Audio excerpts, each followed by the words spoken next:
සැරේ ගෑනු කට්ටියක් එනවා මේ පැත්තට නාගන්නද කොහෙද? අද පැයකට යන්න හම්බ වෙන්නේ අපිට. ඉක්මනට වතුර පණිට්ටුවක් දෙකක් අරගෙන ඔළුවේ හලා ගන්නවා. ඊට පස්සේ මටත් නාගන්න.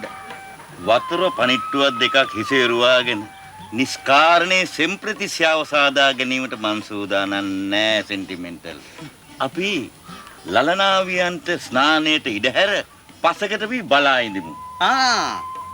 අදත් ගුටි කණ්ඩ පොට පාද ගන්න ඔය හදන්නේ. මේ නාන ගෑනු දිහා බලාගෙන කවි නම් හදන්න යන්න එපාද? ඔන්න මං කිව්වා. පිස්සුද සෙන්ටිමෙන්ටල්? මං කවිලියන්ට පොත් පෑන් ගෙනාවෙయ్యේ.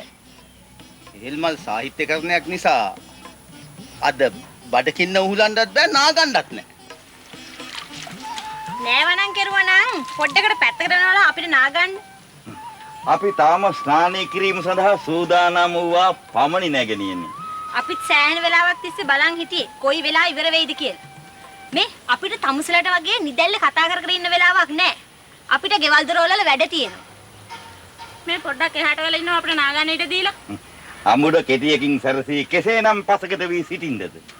අමුඩ කෙටිය පිටින් කයිවාරුක ගහ ඉන්න පුළුවන්. පොඩ්ඩක් පැත්තකට වෙන්න බෑ. ඔය අක්කල පැත්තකටලා හිටියොත් අපි පට ගාලා නාගන්නවානේ. තමුසලා හිතුවද අපිට ගෙවල් වල වැඩ නැහැයි කියලා?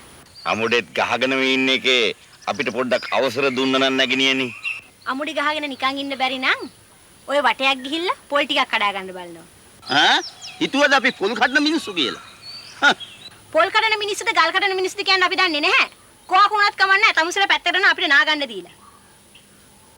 තමුසගේ කෙහෙල් මල් සාහිත්‍යයේ හින්දා අද කණ්ඩත් නැහැ නාගන්නත් නැහැ. පොඩ්ඩක් එපිටහට වෙලා අපි ඉවසමු.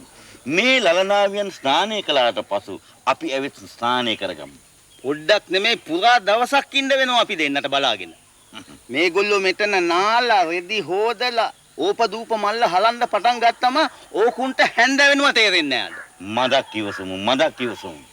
ඔව් තමුසේ ඉවසයි ගෑනු නානවා දිහා බලාගෙන මම්මක් කරන්නද? එමු යන්න.